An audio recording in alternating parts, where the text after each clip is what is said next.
बच्चों, आज हम देखेंगे 12th का जो नया टॉपिक है वो है आपेक्षिक विद्युतशीलता या परावैद्युतांक। आपेक्षिक विद्युतशीलता या परावैद्युतांक को इंग्लिश में बोला जाता है रिलेटिव परमिटिविटी और डाइलेक्ट्रिक कांस्टेंट। डाइलेक्ट्रिक कांस्टेंट या रिलेटिव परमिटिविटी कहा जाता है। अब हम इसको जो आपेक्षिक विद्युतशीलता के है इससे संबंधित एक फार्मूला ड्राइव करने वाले हैं। तो सबसे पहले देखते हैं कि ये कैसे ड्राइव होता है।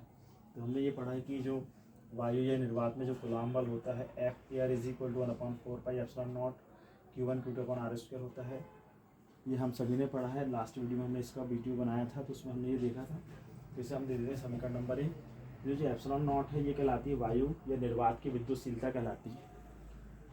दूसरी बात, हम दूसरा जो फार्मूला लिखते हैं वो लिखते हैं किसका, जो माध्यम है, माध्यम में किसी माध्यम में यदि दोनों स्थिर आवेश हों तो उनके बीच लगने वाला जो बल होता है वो होता है F medium is equal to 1/4πε का यूज़ करेंगे Q1Q2/r²। इसको लेंगे समीकरण नंबर 2। जो एप्सिलॉन है ये कहलाती है माध्यम की निरपेक्ष विद्युतशीलता। माध्यम की निरपेक्ष विद्युतशीलता कहलाती है।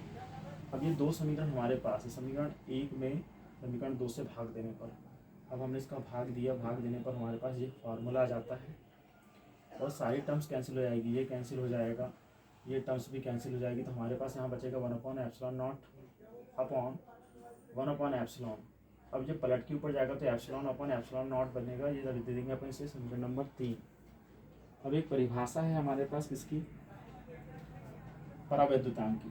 माध्यम की विद्युतशीलता एप्सिलॉन, ये माध्यम की विद्युतशीलता जो एप्सिलॉन है इसे अपन निरपेक्ष भी बोलते हैं। तो ये ध्यान रखेंगे, माध्यम की विद्युतशीलता एप्सिलॉन और निर्वात या वायु की विद्युतशीलता ε0 के अनुपात को उस माध्यम की सापेक्ष विद्युतशीलता अथवा परावैद्युतांक के कहते हैं। तो सापेक्ष विद्युतशीलता जो है एप्सिलॉन, ये इन दोनों का अनुपात है।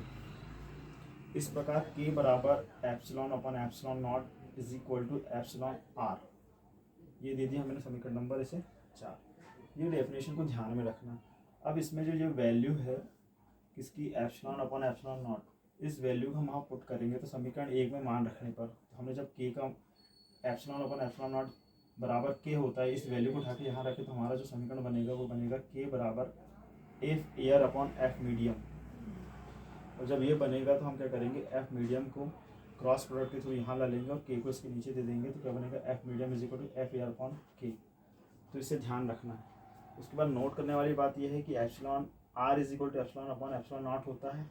ये हमने यहाँ पे देखा था और हम एप्सिलॉन को यहाँ पे रखते हैं और इसका क्रॉस प्रोडक्ट कर देते हैं। तो एप्सिलॉन इंटू ε0 बन जाएगा और एप्सिलॉन r किसके बराबर होता है, K के बराबर होता है। तो epsilon is equal to K into ε0। तो ये दो चीज़ें हैं हमारे पास, ये कई बार ऑब्जेक्टिव क्वेश्चन में पूछ ली जाती हैं। उसके बाद एक और नोट है, धातु का परावैद्युतांक अनंत होता है। ये कई बार पूछा गया है, ये 1 नंबर का ऑब्जेक्टिव। तो इस चीज़ को ध्यान में रखना।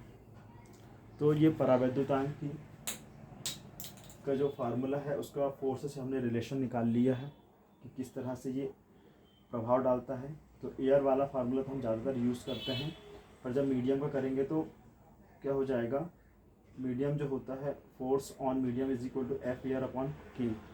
तो 1/K गुना होता है एयर का, मीडियम का फोर्स। ये ध्यान रखना। तो थैंक यू बच्चों। ओके।